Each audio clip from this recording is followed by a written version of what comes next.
अस्सलाम वालेकुम नाजरीन ग्रामी, उम्मीद करता हूँ कि आप लोग सब खैरियत से होंगे और खुश होंगे। दोस्तों, आज आप लोगों के लिए बहुत बेहतरीन सा वीडियो लेकर आए हैं जिसमें एक हिंदू पंडित ने डॉक्टर जाकिर नाइक के बारे में बहुत घटिया अल्फाज के, हमारे इस्लाम के बारे में बहुत ख़राब बातें की हैं। तो दोस्तों, आइए देखते हैं कि इसने डॉक्टर जाकिर नाइक के बारे में क्या बातें की है और हमारे इस्लाम के मज़हब के बारे में क्या बातें की हैं। दोस्तों, इसी बारे में डॉक्टर जाकिर नाइक का बहुत बेहतरीन सा बयान है। तो आइए दोस्तों, वीडियो की जानिब बढ़ते हैं। दोस्तों, वीडियो को मिस ना करें, वीडियो को लाइक करें और चैनल को सब्सक्राइब करें।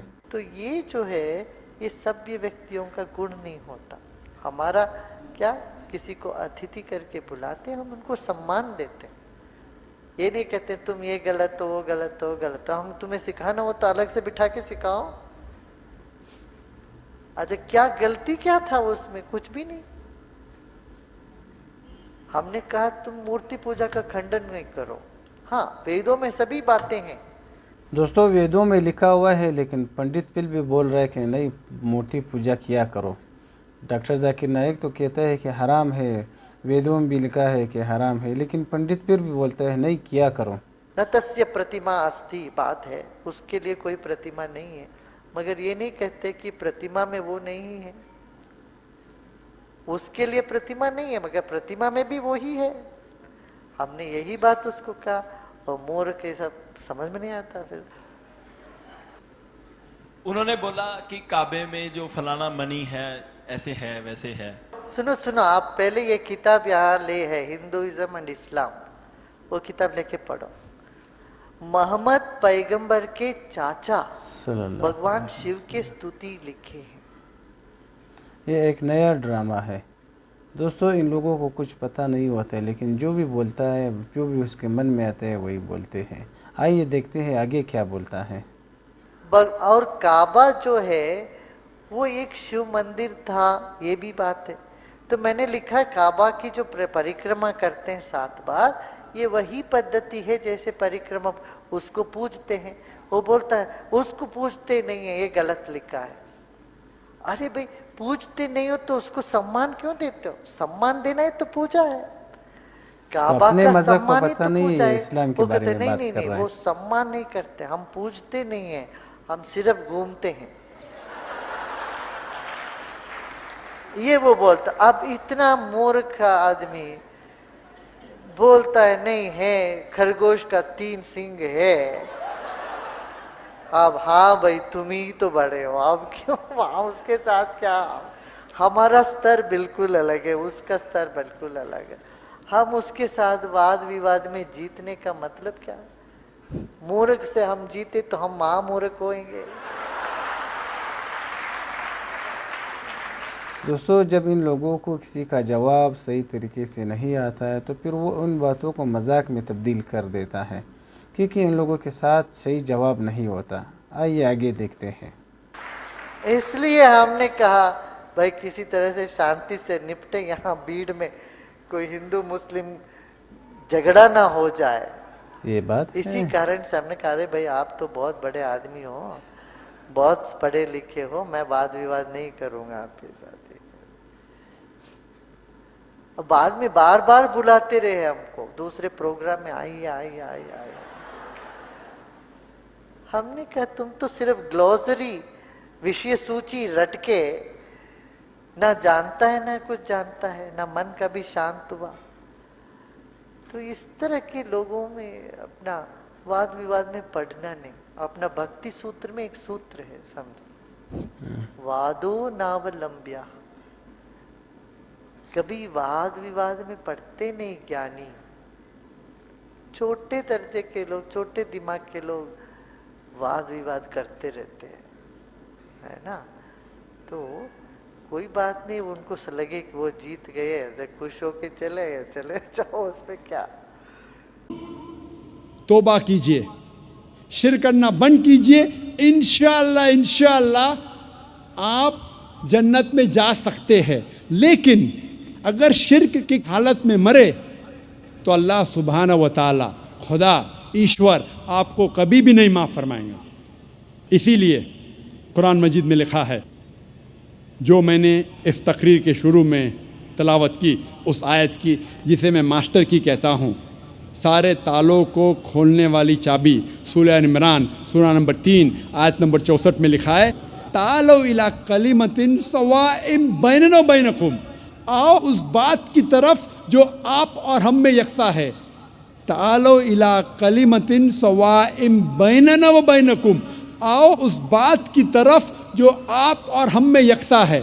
सबसे पहली बात, अल्लाह नाबुदा इल्लल्लाह, कि हम सिर्फ अल्लाह की इबादत करें। मैंने ये नहीं कहा कि सिर्फ अल्लाह में मानो, सिर्फ अल्लाह में मानना काफ़ी नहीं है। अल्लाह नाबुदा इल्लल्लाह, कि हम सिर्फ अल्लाह की इबादत करें। अल्लाह को मानना काफ़ी नहीं, अल्लाह की इबादत सिर्फ करना चाहिए, वो ज़रूरी है। वला नुश्रिका बिही शैय्यन, हम अल्लाह के साथ किसी और को शरीक ना करें। वला यत्तखिज़ बादुन बादन अरबाबन मिन दुनिल्लाह, कि हम आपस में अल्लाह के अलावा किसी और को माबूद ना बनाएं, ये ज़रूरी है। वला नुश्रिका बिही शैय्यन वला यत्तखिज़ बादुन बादन अरबाबन मिन दुनिल्लाह फ़इन तवल्लव फ़क़ुलू अशहदू बिअन्ना मुस्लिमून। और अगर इसके बाद वो लोग नहीं मानते तो हम गवाही देते हैं कि हम मुसलमान हैं, हम अल्लाह की इबादत करते हैं और अल्लाह का कहना मानते हैं। यही पैगाम ईसा अलैहिस्सलाम ने दिया। कुरान मजीद में लिखा है सूरह माइदा में सूरा नंबर 5 आयत नंबर 72 में, लक़द कफ़र लज़ीना क़ालू इन्नल्लाहु वल मसीह इब्न मरियम, वो लोग कुफ्र कर रहे हैं जो लोग कहते हैं क्या ईसा अलैहिस्सलाम इब्न मरियम अल्लाह है, वो लोग कुफ्र कर रहे हैं। वक़ाल अल मसीह, लेकिन ईसा अलैहिस्सलाम ने कहा, या बनी इसराइल, ए बनी इसराइल, उअबुदुल्लाह, अल्लाह की इबादत करो, रब्बी व रब्बकुम, जो मेरा रब और आपका रब है। इन्नमा युश्रिक बिल्लाह, अगर अल्लाह के साथ किसी ने दूसरे को शरीक करा, फ़क़द हर्रमल्लाहु अलैहिल जन्नह, जन्नत आपके लिए हराम हो जाएंगी। वमा वहुन नार वमा लिज़ालिमीन मिन अंसार, और आपके लिए जहन्नम की आग है और जालिम के लिए आखिरत में कोई मददगार नहीं। ईसा अलैहिस्सलाम फरमाते, इन्नमा युश्रिक बिल्लाह, अगर अल्लाह के साथ कोई किसी को शरीक करता है, फ़क़द हर्रमल्लाहु अलैहिल जन्नह, जन्नत उसके लिए हराम है। वमा वहुन नार वमा लिज़ालिमीन मिन अंसार, और उसके लिए दोज़ख की आग है और जालिमों के लिए आखिरत में कोई मददगार नहीं है। कुरान मजीद में अल्लाह ताला फरमाते हैं सूरह अनाम में सूरा नंबर 6 आयत नंबर 108 में, कि जो इंसान गलत खुदा की इबादत करते हैं, आप उन खुदाओं को गाली मत दो, वरना ये लोग जहालत में अल्लाह को गाली देंगे।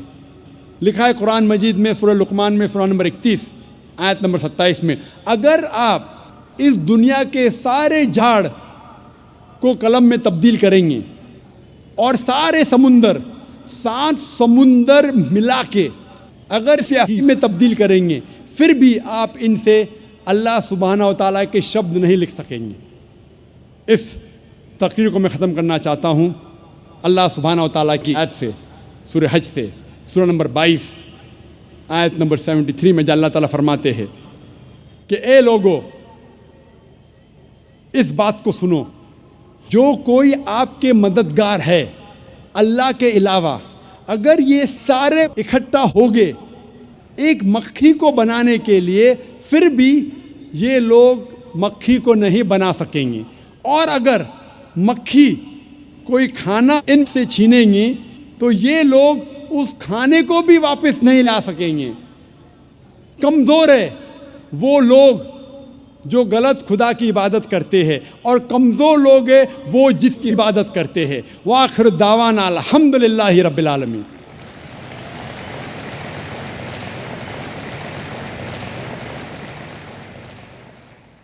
मत सहल इन्हें जानो फिरता है फलक बरसों, मत सहल इन्हें जानो फिरता है फलक बरसों, तब खाक के पर्दे से इंसान निकलते हैं।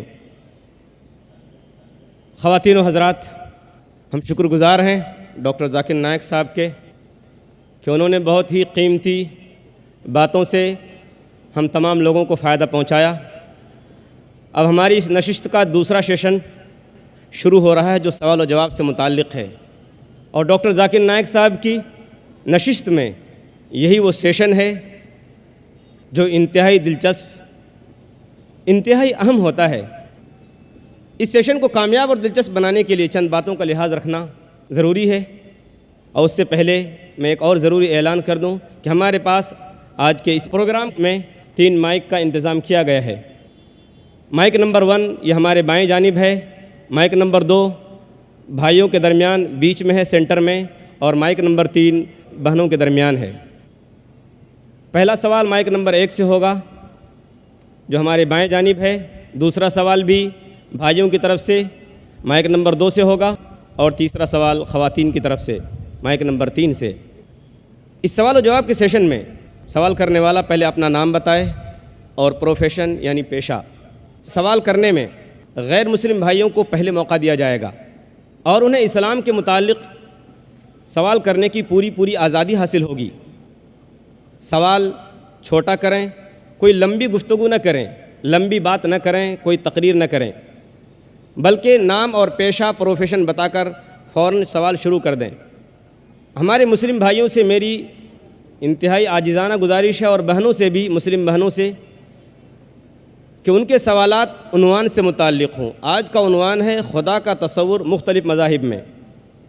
इख्तलाफी और फ़िक़ही सवालात करने की क़तअन और बिल्कुल इजाज़त नहीं दी जाएगी। एक वक्त में एक ही सवाल की इजाज़त होगी। अगर आपको दूसरा सवाल करना हो तो आप पीछे से वापस जाइए और कतार में खड़े हो जाइए। अगर सवाल गैर ज़रूरी हो या नामुनासिब हो तो उसे रद्द करने का मुझे पूरा इख्तियार हासिल होगा। मुझे उम्मीद है कि आप हज़रात इन उसूलों को सामने रखते हुए इस सेशन को कामयाब और दिलचस्प बनाने में मेरा हर तरह से ताउन करेंगे, मेरी हर तरह से मदद करेंगे। अब हम सवालात शुरू करते हैं, सवालात का सिलसिला। माइक नंबर 1 से भाई सवाल कर सकते हैं, कीजिए। जी हाँ। अस्सलाम वालेकुम नाइक साहब, मेरा नाम संजय कांबळे है, मैं सोलापुर से आया हूँ, अल्लामा लाइब्रेरी से आया हूँ। मेरा एक भाई ने, गौस भाई ने मुझे दावत दी कि खिदमत में जाना है। मैंने अल्लाह का नाम लिया, माशाल्लाह मुझे मौका मिल जाए। तो मैं इस्लाम के बारे में पहले से ही जानता हूँ। मैं कई रोज़े रख के कई बार नमाज़ पढ़े, तो मेरे घर में ना मेरे इस्लाम के बारे में मुझे तहकीकात की जाती है, तो मुझे मारपीट की जाती है। मैं ये सवाल करना चाहता हूँ कि मैं आज इंशाअल्लाह इस्लाम कबूल करने वाला हूँ, तो नायक साहब मुझे इजाज़त दीजिए।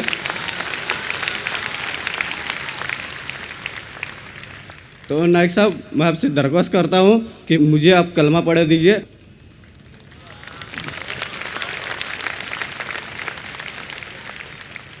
एक महीने पहले पूना में माशाअल्लाह, जहाँ 50,000 से ज़्यादा मजमा था, कई लोगों ने इस्लाम कबूल किया। वहाँ के इंस्पेक्टर ने कहा कि डॉक्टर साहब आप बड़े मजमे में लोगों को कलमा मत पढ़ाओ, अकेले में पढ़ाओ। कई बुज़ुर्गों ने मुझसे कहा, कई विद्वानों ने मुझसे कहा कि ज़ाकिर भाई आप पब्लिक में कलमा मत पढ़ाओ।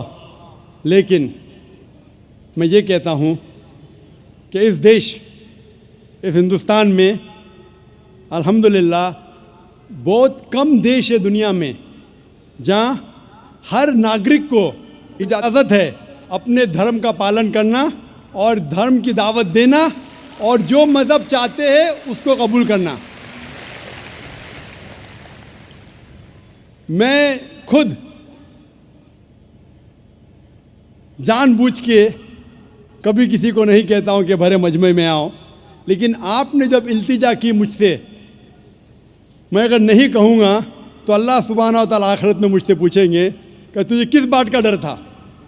लेकिन इस्लाम कबूल करने के पहले ये ज़रूरी है ये जान लेना कि आप पर कोई ज़बरदस्ती नहीं कर रहा है, क्योंकि इस्लाम में ज़बरदस्ती किसी को मुस्लिम बनाना हराम है।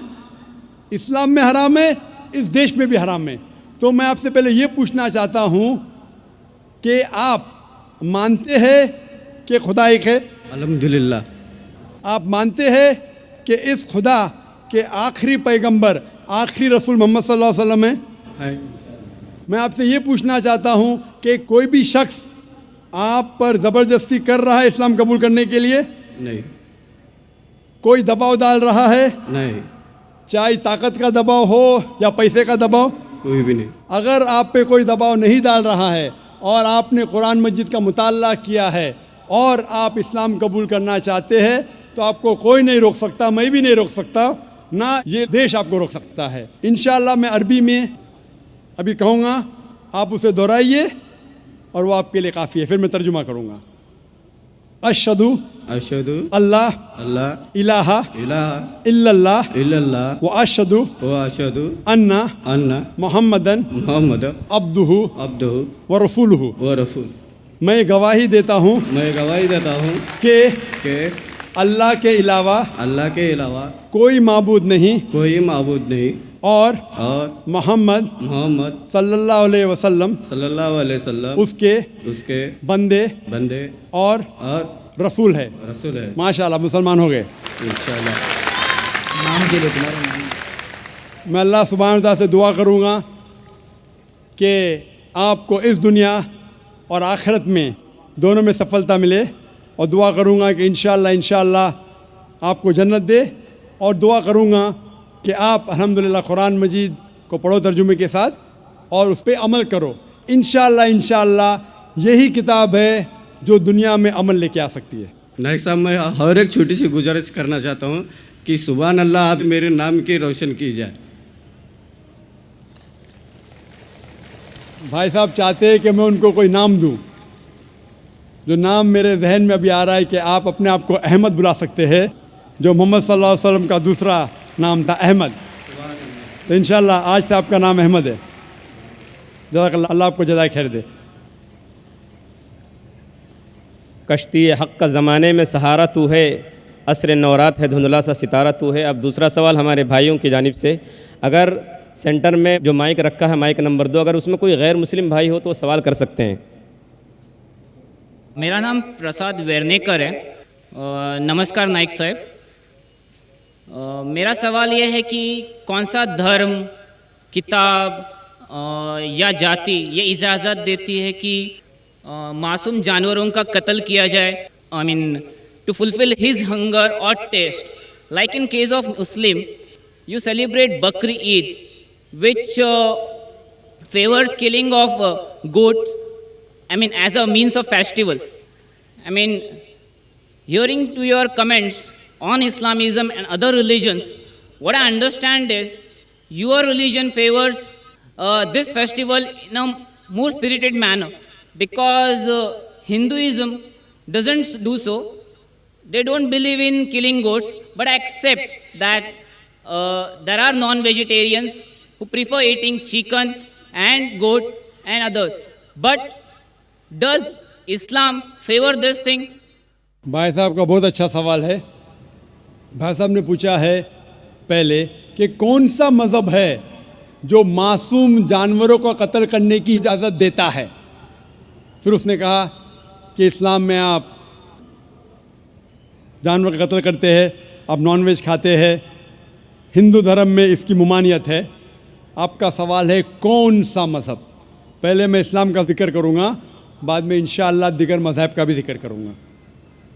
जहाँ तक कि इस्लाम का सवाल है, एक मुसलमान बहुत अच्छा मुसलमान रह सकता है प्योर वेजिटेरियन बन के भी। इस्लाम में ज़रूरी नहीं है कि आपको नॉनवेज खाना चाहिए, फ़र्ज़ नहीं है। और आप जानते हैं कि ये हमारा दूसरा कॉन्फ्रेंस है इस बड़े मैदान में, सुमैया ग्राउंड में। लास्ट ईयर ये सुमैया ट्रस्ट है, माशाल्लाह बहुत अच्छे लोग हैं। एक हफ़्ता पहले कॉन्फ्रेंस के पहले कहा कि हम नॉनवेज में नहीं मानते, आप नॉनवेज इस मैदान पे सर्व नहीं कर सकते। हमने कहा कि हम 9 महीने पहले बुक कर चुके हैं, एक हफ़्ते पहले आप बोलते ऑलरेडी स्टॉल दे चुके, ये नामुमकिन है। तो उनने अल्हम्दुलिल्लाह सुम्मा अल्हम्दुलिल्लाह हमारी बात रखी और लास्ट ईयर हमें नॉनवेज खाने की इजाज़त दी। इस साल जब हमने बुकिंग की, पहले शर्त लगाई कि इस मैदान में नॉनवेज सर्व नहीं होगा। हमने कहा ये आपका ख्याल है, हम आपके ख्याल की इज्जत करते हैं, क्योंकि इस्लाम में नॉनवेज खाना फ़र्ज़ नहीं है। इसीलिए आप देखेंगे फूड कोर्ट में भी नॉनवेज सर्व नहीं कर रहे। हमारे जो मुकर्रिरीन हैं, इस्लाम के विद्वान हैं, उनको भी हमने कहा, हमने माजरत चाही कि इस ग्राउंड पे हम आपको नॉनवेज नहीं सर्व करेंगे, क्योंकि ये मुसलमान की ज़बान है। हम जब ज़बान देते हैं उसका पालन करते हैं। आपका सवाल, जैसे मैंने कहा कि मुसलमान को नॉनवेज खाना फ़र्ज नहीं है, लेकिन क्योंकि अल्लाह सुब्हानहू व तआला ने हमें इजाज़त दी है, कुरान मजीद में लिखा है सूरह माइदा सूरा नंबर 5 आयत नंबर 1 में कि वो जानवर जो आपके लिए हलाल है 4 पाँव के, जो आपके लिए हलाल है उसको आप खा सकते हैं। लिखा है सूरह नहल में सूरा नंबर 16 आयत नंबर 5 में भी कि वो जानवर जो आपके लिए हलाल है उसका गोश्त आप खा सकते हैं। ये लिखा है सूरह मोमिनून में सूरा नंबर 23 आयत नंबर 18 में भी। कई जगह लिखा है कि आप हलाल जानवर का गोश्त खा सकते हैं। जब कुरान मजीद में हमारे खालिक, हमारा रब, हमारा अल्लाह सुब्हानहू व तआला परमिशन देता है तो हम क्यों ना खाएं। आज की साइंस ये कहती है कि वेजिटेबल्स में टोटल प्रोटीन नहीं है। हमारा जो जिस्म है, इंसानी जिस्म, इसके अंदर 8 अमाइनो एसिड्स नहीं बनते। 8 अमाइनो एसिड्स बाहर के फूड, बाहर के खाने में आना ज़रूरी है। कोई भी वेजिटेबल दुनिया में नहीं है जिसमें सारे 8 अमाइनो एसिड मौजूद है, लेकिन नॉनवेज फूड में अल्हम्दुलिल्लाह सुम्मा अल्हम्दुलिल्लाह कई नॉनवेज फूड में सारे अमाइनो एसिड जो जिस्म नहीं पैदा करता है, इसे कहते हैं इसेंशियल अमाइनो एसिड मौजूद है। इसे कहते हैं टोटल प्रोटीन। आज की साइंस ये कहती है कि nonveg food is nutritious, it is full of protein. और हम जब तहकीक करते हैं तो हमें पता चलता है कि जब हम हर्बीवोरस एनिमल को देखते हैं, गाय, भेड़, बकरी, ये सिर्फ वेजिटेबल्स खाते हैं, सिर्फ घास फूस खाते हैं। जब इनकी दांत को हम देखते हैं, इनके दांत दे आर फ्लैट टीथ, इनके चपटे दांत है। ये सिर्फ भाजी खा सकते, गोश्त खा ही नहीं सकते। जब हम मांसाहारी जानवर को देखते हैं, शेर बब्बर, चीता, हम देखते हैं इनके दांत को जब देखते हैं, इनके दांत नोकीले हैं, कैनाइन टीथ। ये सिर्फ गोश्त खा सकते, भाजी पाला नहीं खा सकते। लेकिन जब हम इंसान के दांत, आप अगर जाएंगे मिरर में देखेंगे, आईने में अपने दांत, मैं देखूंगा अपने दांत, तो पता लगता है कि खुदा ने हमें चपटे दांत दिए, फ्लैट टीथ, उसके साथ साथ नोकीले दांत दिए, herbivorous teeth and carnivorous teeth. अगर ईश्वर चाहता था कि सिर्फ मैं भाजी पाला खाऊं तो ये नोकीले दांत क्यों दिए? गोश्त खाने के लिए। आज की साइंस कहती है डाइजेस्टिव सिस्टम जो है, जो शाकाहारी जानवर के डाइजेस्टिव सिस्टम है, वो सिर्फ वेजिटेबल्स डाइजेस्ट कर सकते हैं, भाजी पाला, गोश्त को डाइजेस्ट नहीं कर सकते। लेकिन जो कार्निवोरस एनिमल्स है, कार्निवोरस जानवर है, लायन, टाइगर, लेपर्ड, वो सिर्फ गोश्त को डाइजेस्ट कर सकते, भाजी पाला डाइजेस्ट नहीं कर सकते। इंसान का डाइजेस्टिव सिस्टम है, इसमें स्मॉल इंटेस्टाइन है, इसमें लार्ज इंटेस्टाइन है। ये भाजी पाला भी डाइजेस्ट कर सकती है, गोश्त भी डाइजेस्ट कर सकती है। अगर खुदा चाहते थे कि सिर्फ हम भाजी पाला खाए तो नॉनवेज फ्लैश डाइजेस्ट करने का डाइजेस्टिव सिस्टम क्यों दिया? क्योंकि हम फ्लैश खा सके, गोश्त खा सके। बहुत से गैर मुसलमानों को ये गलत फहमी है कि उनके मज़हब में गोश्त खाना हराम है, और कई हिंदू समझते हैं कि उनके मज़हब में लिखा है कि गोश्त खाना हराम है। और आपने कहा कि हमारे धर्म में गोश्त खाना हराम है। भाई साहब, आपको आपके धर्म का इल्म कम है, इसीलिए मैं कहता हूँ कि हिंदुइज़्म जानने के लिए हिंदू की तरफ मत देखिए, हिंदू ग्रंथ का मुताला कीजिए। जब आप हिंदू ग्रंथ का मुताला करते हैं, लिखा है मनुस्मृति में चैप्टर नंबर 5 श्लोक नंबर 30 में, उसमें लिखा है कि ईश्वर ने कुछ जानवर बनाए खाने के लिए और कुछ जानवर को खा जाने के लिए। God has created some animals to eat and some to be eaten. अगर आप उस जानवर को खाते हैं जिन जानवर को खुदा ने बनाया है खा जाने के लिए, तो आप गुनाह नहीं कर रहे। If you are eating the animals who God has created to be eaten, you are not doing a सिन।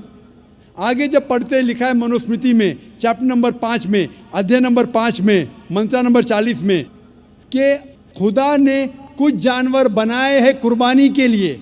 अगर आप कुर्बानी में जानवर का कत्ल करते हैं तो आप गुनाह नहीं करते। आगे लिखा है मनुस्मृति में चैप्टर नंबर 5 मंत्र नंबर 41 में कि जानवर का कत्ल करना जो जानवर खाने के लिए बनाए गए हैं वो गुनाह नहीं है।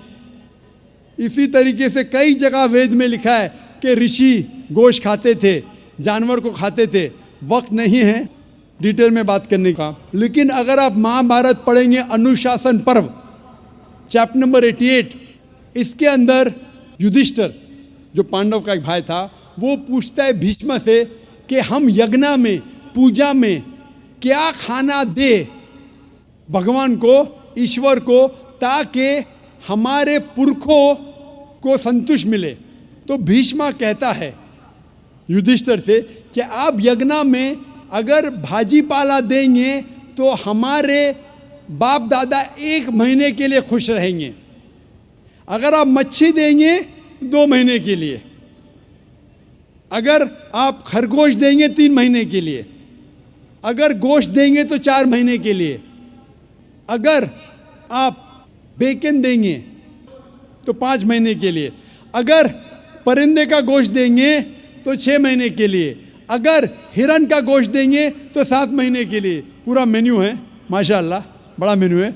उसके आगे लिखा है अगर आप गाय देंगे तो पूरे 1 साल के लिए हमारे बाप दादा संतुष्ट रहेंगे, और अगर गेंडा राइनोसरस देंगे तो 20 साल के लिए हमारे बाप दादा खुश रहेंगे। पूरा मेन्यू है। क्या चाहते हैं आप बोलो? मच्छी, खरगोश, क्या चाहते हैं आप बोलो? ये आपके ग्रंथ में लिखा है, मेरे ग्रंथ में नहीं। हमारे ग्रंथ में सब चीज़ खाने की इजाज़त नहीं, सिर्फ वो चीज़ जो हमारे लिए हलाल है। इसी तरीके से बाइबल में भी लिखा है आप गोश्त खा सकते। अक्सर धर्म की किताबों में लिखा है कि आप गोश्त खा सकते हैं। आप मेरा अगर एक डिबेट देखेंगे जिसका मौजू था is eating non vegetarian food permitted और prohibited for a human being, क्या इंसान के लिए गोश्त खाना हलाल है या हराम है? और मैंने डिबेट किया था एक जैन के साथ जिसका नाम था रश्मिबाई झवेरी। वो इंडियन वेजिटेरियन कांग्रेस का सदर था, प्रेसिडेंट था। वो दुनिया भर घूमता है बताने के लिए कि नॉनवेज हराम है, और उसने मुझे चैलेंज किया। मैंने कहा भाई आपस में बैठ के बात करेंगे। नहीं, पब्लिक में चैलेंज किया, डिबेट करेंगे। मैंने कहा अच्छा आ बेल मुझे मार। तो मैंने कहा ठीक है भाई, पब्लिक में। बोला मैं लोग को लेके आऊँगा। मैं बोला लेके आओ। तो पाटकर हॉल के अंदर 1998 में तकरीबन 10 साल पहले डिबेट किया। वो देखेंगे सारी डिटेल्स है। लेकिन हिंदू मज़हब की किताब में ये लिखने के बाद कि गोश्त खा सकते, फिर भी कुछ हिंदू शाकाहारी क्यों हैं, वेजिटेरियन क्यों है? क्योंकि वो मुतासिर हो रहे थे बाकी फ़लसफ़े के साथ जिसमें कहा गया है नॉन वायलेंस। और कुछ जैन मानते कि ईटिंग नॉन वेज इज़ हराम, इज़ प्रोहिबिटेड। और हम जब पूछते क्यों जानवर का गोश्त खाना हराम है, तो वो कहते हैं कि घास और भाजी पाला के अंदर ज़िंदगी नहीं है, जानवरों में ज़िंदगी है। जब आप कोई ज़िंदगी लेते हैं, किसी का कत्ल करते हराम है। आज साइंस तरक्की करने के बाद पता चलता है कि वेजिटेबल्स में भी जान है, भाजी पाला में भी जान है। तो वो ज़रा अपनी फ़िलॉसफी को तब्दील करते।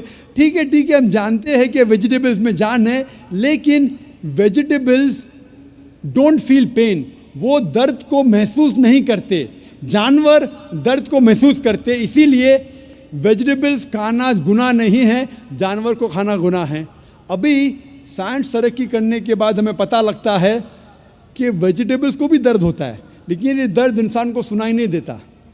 वेजिटेबल्स भी अफसोस करते हैं, वेजिटेबल्स भी रोते हैं, लेकिन हमें सुनाई नहीं देता।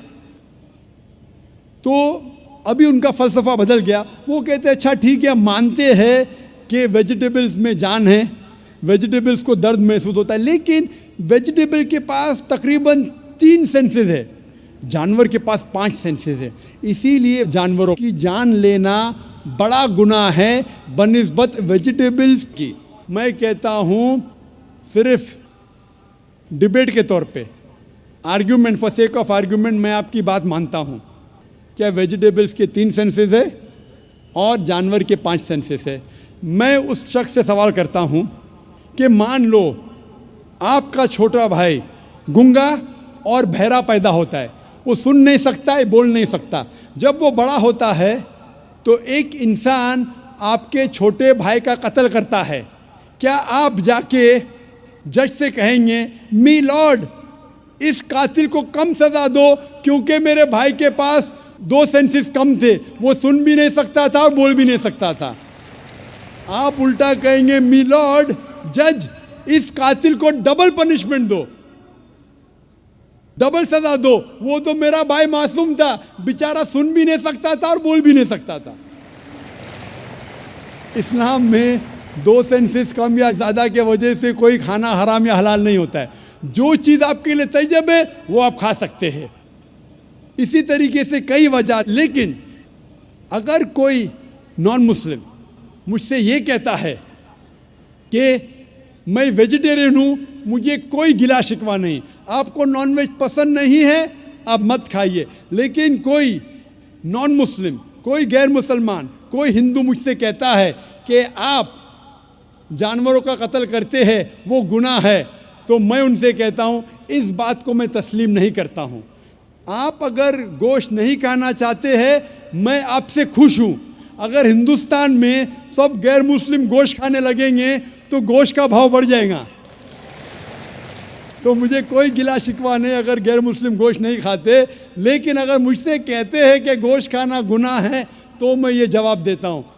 अभी आपको संतुष्ट हो चुका होगा कि साइंस के मुताबिक, आपके मज़हब की किताब के मुताबिक, कुरान के मुताबिक गोश्त खाने की इजाज़त है सारे इंसान को। Hope the answer the question.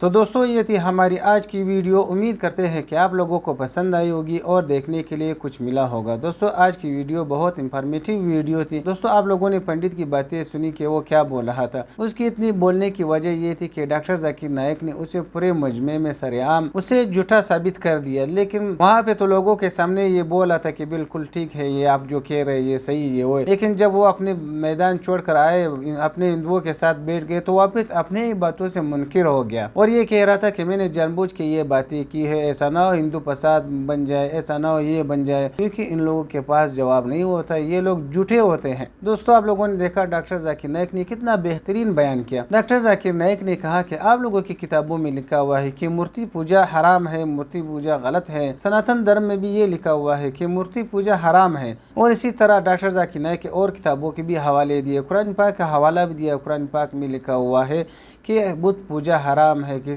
बुतों की इबादत करना जो है कुफर है, शिर्क है। लेकिन उसके बावजूद ये पंडित लोगों को उसी मूर्ति उसी बुत के पीछे धकेलते हैं कि इसकी इबादत करो, इसकी इबादत करो, इस पत्थर की इबादत। तो अफसोस की बात है दोस्तों, हमारे मुसलमान स्कॉलर जो होते हैं वो कोशिश करते हैं कि लोगों को सही रास्ता दिखाए, लेकिन हिंदुओं के जो पंडित होते हैं वो कोशिश करते हैं कि लोगों को गलत रास्ता दिखाए, वो सच्चाई नहीं बताते। दोस्तों उम्मीद करते हैं कि आप लोगों को हमारी वीडियो पसंद आई होगी। दोस्तों वीडियो आप लोगों को कैसी लगी कमेंट सेक्शन में ज़रूर बताना और अपने राय का इजहार करना। अपना बहुत सारा ख्याल रखिए। इजाज़त चाहते हैं। अल्लाह हाफिज़।